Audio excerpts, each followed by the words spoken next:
क्या हाल चाल छोटे, सब बढ़िया ना। वैसे आज हम लोग जो है ना डायनामिक्स में ये 4 का ए नंबर क्वेश्चन कंप्लीट करेंगे। तो क्वेश्चन को देखो आप। इसमें हमको जो है ना एक मूविंग बॉडी का जो कि 2D में है उसका काइनेटिक एनर्जी निकालना है। और इससे पहले जो हम लोग क्वेश्चन सॉल्व किए थे वो ये क्वेश्चन था, find the equation of motion of a rigid body under finite forces.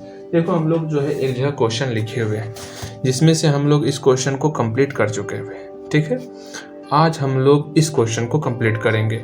इसमें क्या होता है, या तो क्वेश्चन इस तरह पूछेगा या तो क्वेश्चन इस तरह पूछा जाएगा। तो कोई नहीं, जब आप क्वेश्चन को सॉल्व कर लोगे ना तो आपको पता चल जाएगा क्वेश्चन किसी तरह एग्जाम में आप बना सकते हो। ठीक है तो फर्स्ट ऑफ ऑल हम क्वेश्चन को लिख चुके हैं। ठीक है, अब इस क्वेश्चन में क्या दिया हुआ है, हमको क्या प्रूफ करना है, इस पर विचार विमर्श किया जाएगा। हाँ जी, हम लोग का चिरकुट यहाँ है, चिरकुट भी आ चुका है।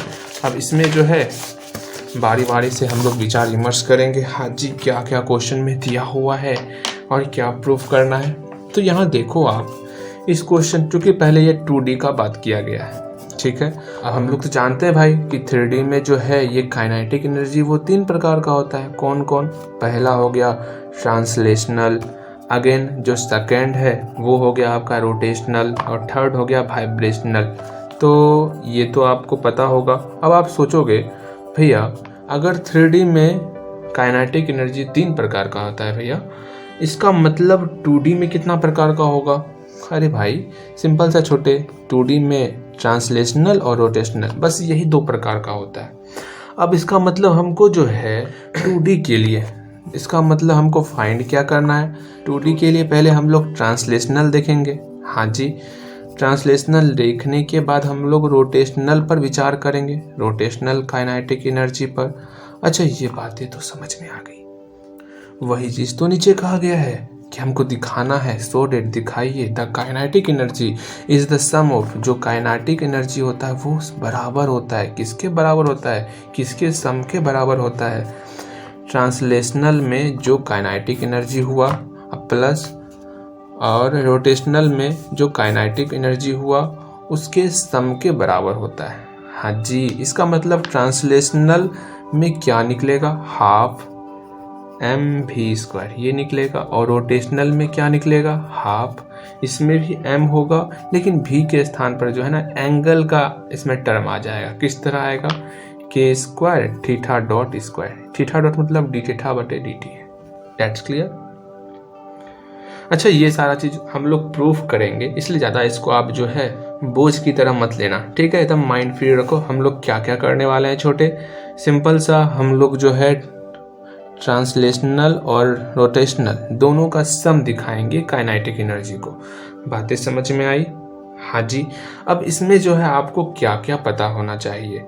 हम लोग जानते हैं काइनेटिक एनर्जी होता क्या है, अगर नहीं पढ़े हो तो जो मैं बता रहा हूँ उसको आप दिमाग में आने देना। ठीक है, काइनेटिक एनर्जी होता क्या है छोटे, सिंपल सा हाफ समेशन m, ये पता है, शायद आप लोगों ने पढ़ा हुआ है। अगर आप लोग इस टॉपिक को दैट इज इस चैप्टर को पढ़े हो तो ये जरूर पढ़े होगे। ठीक है ना, ये काइनेटिक एनर्जी का फॉर्मूला होता है। अच्छा, कुछ और टर्म आने वाला है, हम लोग सॉल्व करते समय ही वो सारा टर्म आपको बताते चलेंगे और एक साइड में लिख देंगे जिससे कि आप उसको अच्छे से दिमाग में रख लेना है। ठीक है, चलो जी, पहले तो हम लोग फिगर को बनाएंगे, उसके बाद आगे का काम करना है। तो फटाफट से हम लोग फिगर बना लें। हाँ जी, तो यहाँ पर एक बॉडी की बात की गई है, हम लोग अपने मन से एक बॉडी बनाएंगे। 2D है तो एक्स एक्सिस वाई एक्सिस तो देना बनता है। हाँ जी, एक्स एक्सिस दे दिए और वाई एक्सिस तो दिया हुआ ही है। ये O है, ये X है, ये Y। अगेन इस बॉडी का जो है सेंट्रल ग्रेविटी क्या हो जाएगा, G हो गया। हाँ जी, सेंटर ऑफ ग्रेविटी पता है ना आपको, सेंटर ऑफ ग्रेविटी क्या होता है?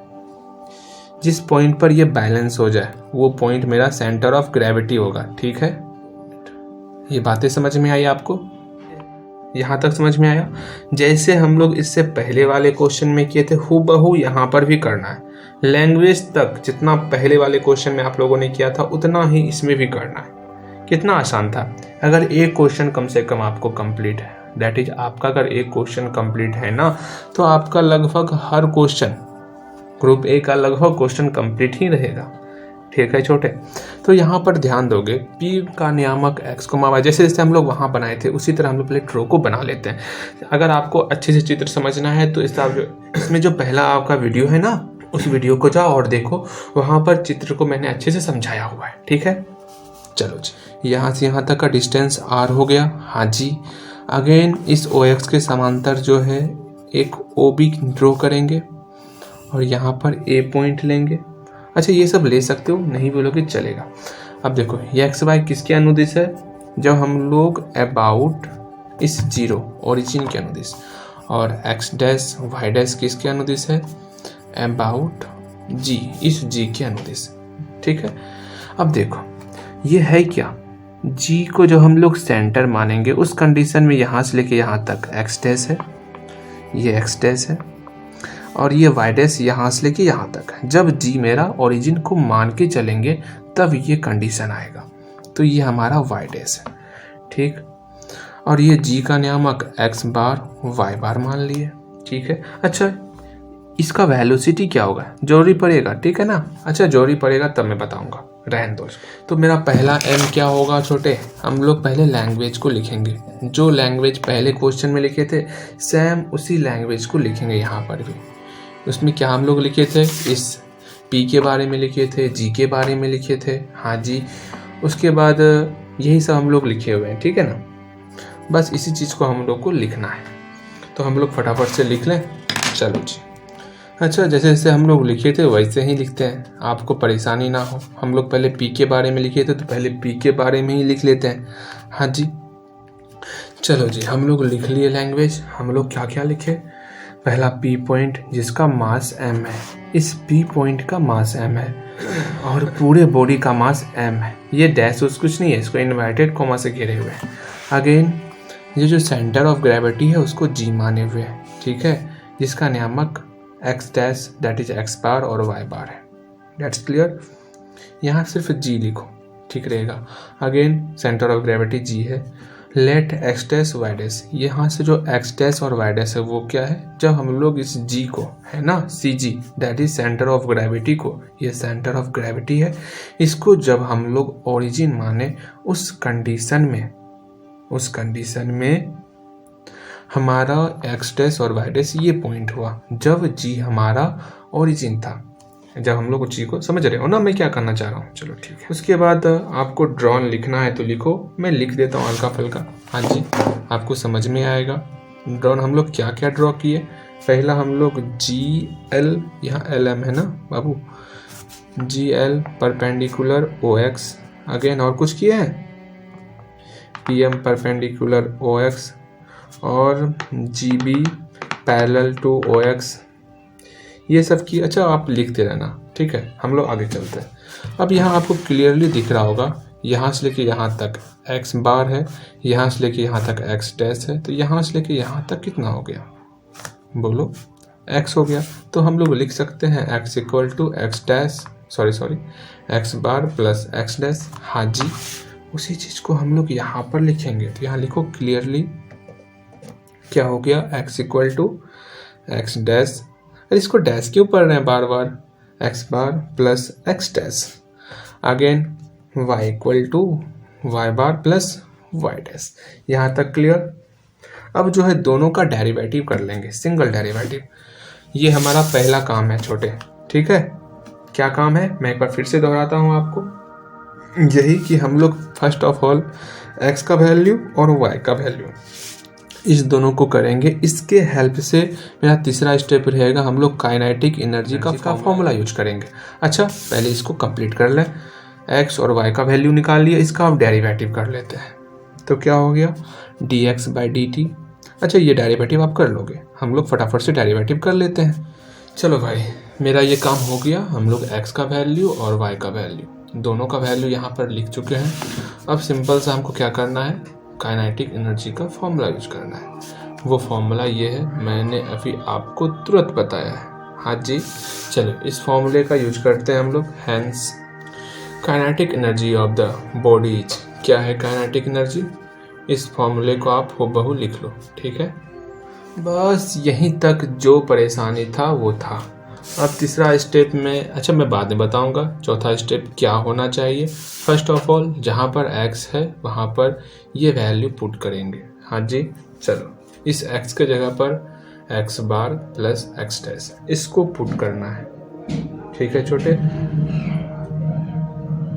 तो यहाँ पर क्या हो जाएगा dx बार, अच्छा इसको मैं लिख देता हूँ आपको समझ में आ जाएगा छोटे।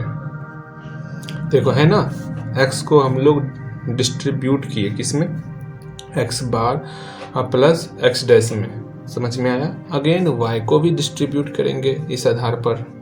चलो जी डिस्ट्रीब्यूट तो हो गया। अब आपको क्या लग रहा है अब हम लोग का अगला स्टेप क्या हो सकता है छोटे, सिंपल सा a प्लस बी का होल स्क्वायर करना है और बस, और कुछ है ही नहीं इस क्वेश्चन में। तो यहाँ क्या हो जाएगा a square plus B square, formula लगाओ, प्लस 2ab होगा। हाँ जी, चलो जी यहाँ तक तो कोई दिक्कत नहीं है। इसको और इसको हम लोग यहाँ पर डिस्ट्रीब्यूट किए हैं, a square plus B square plus 2ab। Any problem, यहाँ पर प्रॉब्लम आपको नहीं होने वाला। अब यहाँ से बारी बारी से हर एक टर्म में इस टर्म से मल्टीप्लाई करना है। इसका मल्टीप्लाई इसके साथ, फिर इसके साथ, फिर इसके साथ, इस तरह सबके साथ मल्टीप्लाई करना है। तो करते हैं मल्टीप्लाई। चलो यहाँ तक में कोई प्रॉब्लम, यहाँ तक में तो कोई प्रॉब्लम नहीं होने वाला। हम लोग बारी बारी से इसका मल्टीप्लाई हर एक टर्म के साथ कर दिए। अब यहाँ पर जो समझने वाली बात है, क्या समझने वाली बात है क्लियरली, यहाँ पर आपको जब मैंने नहीं बताया लेकिन आप पढ़े होगे, जब आप लोग इस फॉर्मूले को पढ़े होगे तो वहाँ पर आप लोगों ने पढ़ा होगा कि इसका वैल्यू 0 होता है, summation m x dash equal to 0। मैं यहाँ पर लिखता हूँ, इसको आपको ध्यान में रखना है, summation m x dash equal to 0। And जब इसका भी डेरिवेटिव करोगे फिर भी 0 भी रिजल्ट आएगा। तो क्या होगा, समेशन m dx डैश बटे dt equal to 0। Again summation m y dash equal to 0, इसका भी डेरिवेटिव करोगे तो इसका भी रिजल्ट आपका 0 ही आएगा। चलो एनी प्रॉब्लम, यहाँ तक में तो प्रॉब्लम नहीं है, इसको बस आपको ध्यान में रखना है। जैसे ही इसका वैल्यू 0 पुट करेंगे, देखो यहाँ पे समेशन m x डैश नहीं है, यहाँ पर क्या है, यहाँ तो कुछ नहीं है, कहीं खोजो इसको, मिलेगा तो इसको आप 0 कर देना। जैसे यहाँ पर समेशन m है और यहाँ पर x डैश, ये आपका 0 बन जाएगा। फिर यहाँ पर भी समेशन m है और यहाँ पर y डैश है, तो ये भी आपका 0 बन जाएगा। बच जाएगा सिर्फ ये टर्म और ये टर्म। चलो इस दोनों टर्म को हम लोग उधर लिखते हैं। हाँ जी, पहले इसको लिख लेते हैं, ये समझ जाना है मैंने यहाँ पर क्या लिखा, यहाँ पर हम लोग अच्छे से लिख चुके हैं। ठीक है, अब इसी चीज़ को हम लोग लिखेंगे, सिर्फ ये 4 टर्म लिखेंगे। ये टर्म आपका 0 बन चुका है, ये भी टर्म आपका 0 बन चुका है इसके कारण। ठीक है, चलो इसको हम लोग लिख लेते हैं फटाफट से।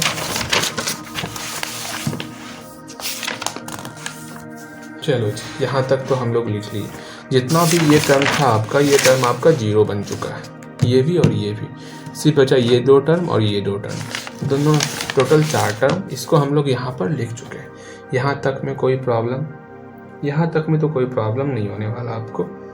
अब जितना भी बार वाला टर्म, जैसे कि ये x बार, इस टर्म और इस टर्म दोनों से कॉमन लेना है। कॉमन क्या आ रहा है उस पर ध्यान दो, 1/2 समेशन m, ये कॉमन आ गया, तो अंदर में क्या क्या आया उसको ध्यान से देखो और उसको लिखो। इस चीज़ को हम लोग लिख चुके हैं छोटे, हाँ बिल्कुल सही। अगेन वही काम इसमें भी करेंगे।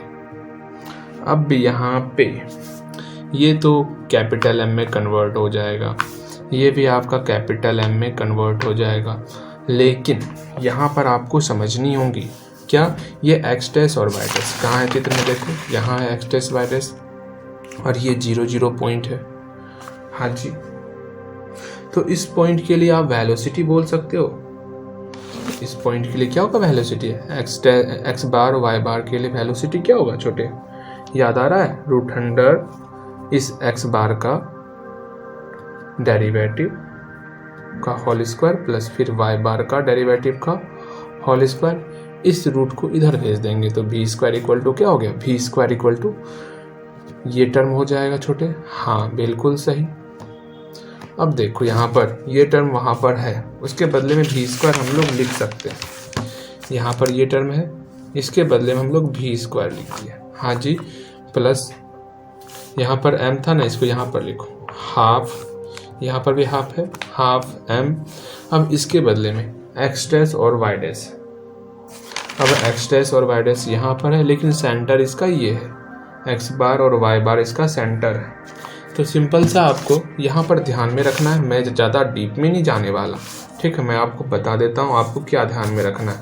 इस टर्म, जो ये टर्म है ना एक्स डैश वाला, ये एक्स डैश वाला टर्म मैं यहाँ लिख देता हूँ, क्या है, डी एक्स डैश बटे डी टी का whole square plus D Y dash बटे डी टी का होल स्क्वायर। ये आपका बराबर होता है R D theta by D T का होल स्क्वायर। और एक टर्म हम लोग वहाँ पर भी सीखे थे। जितना ये सारा टर्म है इसको एक जगह लिख करके आप अच्छे से देख लेना, वरना समय मिलेगा तो मैं इसको और डिटेल करूँगा, लेकिन अभी आपको सिर्फ समझ लेना इतना सा। तो यहाँ पर क्या करेंगे हम लोग, इसके बदले में ये टर्म पुट करेंगे। तो क्या है टर्म, ध्यान से टर्म को देखो, are D theta by D T का होल स्क्वायर। एनी प्रॉब्लम नहीं ना, बस यही तो था हम लोग का, समझ रहे हो, यही लक्ष्य था हम लोग का। यहाँ पर लिख दो बगल में वेयर भी इक्वल टू क्या लिए, ये सब लिखना जरूरी है भाई। Velocity of the centre of gravity again, और ऑल्सो क्या लिखे, इसके बदले में ये टर्म लिखे हैं। तो यहाँ लिखो इसको, क्या हम जानते हैं इस टर्म को, मैंने बताया हुआ था, नहीं मैंने नहीं बताया, rotational velocity of the particle. चलो जी, बस आपको ध्यान में रख लेना है, ज़्यादा डीप में नहीं जाते हम लोग, ठीक है। चलो यहाँ पर क्या हो गया, काइनेटिक एनर्जी, यही तो हमको निकालना था, काइनेटिक एनर्जी कि दोनों के सम के बराबर होता है। हाँ जी, एक काम करते हैं, इसको अलग अलग कर लेते हैं। और थीटा जैसे हम जानते हैं ना, D theta by D T क्या होता है, अरे यार थीटा डॉट होता है, इसको लिख सकते हैं हम लोग। उसी तरह इसको भी हम लोग उसी फॉर्म में लिखेंगे, ठीक है। तो यहाँ क्या हो गया, K E equal to half M V square plus half M R square, इसके बदले में थीटा डॉट का होल स्क्वायर। अब यहाँ पर मोमेंट ऑफ इनर्शिया भी लगा देते हैं। चलो जी, मोमेंट ऑफ इनर्शिया भी लेते आते हैं। मोमेंट ऑफ इनर्शिया, इससे पहले वाले वीडियो में मैंने बताया था मोमेंट ऑफ इनर्शिया सिर्फ आपको ध्यान में क्या रखना, मोमेंट ऑफ, और मैंने वहाँ पे ये भी बताया था कि इनर्शिया होता क्या है ना, मैंने बताया था, ठीक है। आपको ध्यान में ये रखना होगा। और मोमेंट ऑफ इनर्शिया अगर समझ में नहीं आ रहा तो जाओ यूट्यूब पे लिखना मोमेंट ऑफ इनर्शिया प्रैक्टिकल, आपको प्रैक्टिकल दिख जाएगा कि मोमेंट ऑफ इनर्शिया होता क्या है, ठीक। अब यहाँ ध्यान दो कि हम लोग मोमेंट ऑफ इनर्शिया में क्या पढ़े हैं भाई, याद पारो, मोमेंट ऑफ इनर्शिया हम लोग क्या देखे थे इससे पहले वाले वीडियो में भी, जो मेरा पहला वीडियो था इस पर सवाल का, उसमें मैंने बताया था मोमेंट ऑफ इनर्शिया क्या था भाई, याद आ रहा है, कुछ नहीं आ रहा, अरे भ्राताश्री आई इक्वल टू था ना समेसन एम आर स्क्वायर, क्योंकि यहाँ पर सब वैल्यू रख चुके हैं, समेसन एम कैपिटल एम के बराबर है, यहाँ पर आर लेना था, लेकिन यहाँ पर आर हम पहले एक पार्टिकल के बीच का डिस्टेंस, दैट इज दो पार्टिकल के बीच का डिस्टेंस लिए, हमको पूरा पिंड देखना है, पूरा बॉडी देखना है, तो यहाँ पर एक नया वेरिएबल के मान लेते हैं, ठीक है, के स्क्वायर, कोई दिक्कत नहीं होगा, ठीक है। चलो यहाँ पर हम लोग के ई इक्वल टू क्या हो गया, half M V square plus half M K square, और यहाँ पे थीटा डॉट स्क्वायर हो गया। यहाँ तो पहले से कैपिटल एम, इसका मतलब हुआ कैपिटल एम, इस आर स्क्वायर की जगह पर के स्क्वायर लाए, तो आर स्क्वायर की जगह पर के स्क्वायर लेते आए, कोई दिक्कत नहीं है। और इतना तो पता है ना के क्या है, अरे के जो है ना रेडियस है, किसका, जीरेशन का रेडियस है। अब जीरेशन ही पता होगा आपको, इतना तो पता होना चाहिए, जीरेशन का रेडियस है, यहाँ लिख दो ना कि क्या है, वेयर, हो गया। इसको ही और लिखना डिटेल से, अगर आपसे ये क्वेश्चन पूछा जाएगा, कहाँ गया जी, अरे यार अगर ये क्वेश्चन पूछा जाएगा तो यहाँ पर आपको डिटेल, कोई क्वेश्चन पूछा जाएगा तो आपको डिटेल कर देना है, ठीक है। के ई इक्वल टू क्या हो गया, के ई ड्यू टू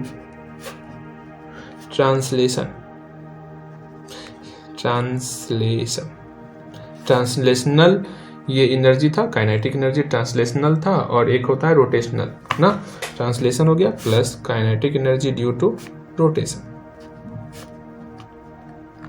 चलो जी, ये आपका कंप्लीट हो गया। इसी तरह का और मैं 2-3 क्वेश्चन करवाऊंगा, ठीक है, और अपने से भी आपको कंप्लीट करना है, कुछ क्वेश्चन बचा है मात्र 3 दिन, अपने मन से भी करना है, ठीक है, जहाँ तक संभव होगा, जहाँ तक मैं करा सकता हूँ वहाँ तक मैं कराऊंगा, इसमें कोई दिक्कत नहीं है, ठीक है भाई। मिलते हैं अगले वीडियो में, ठीक है। आप अच्छे से सारे नोट्स को देख लो एक बार, कहीं कोई दिक्कत तो नहीं आने वाला आपको, ना ना बाबा ना, दिक्कत तो नहीं आएगा, दिक्कत तो नहीं आएगा। चलो जी, मिलते हैं नेक्स्ट वीडियो में।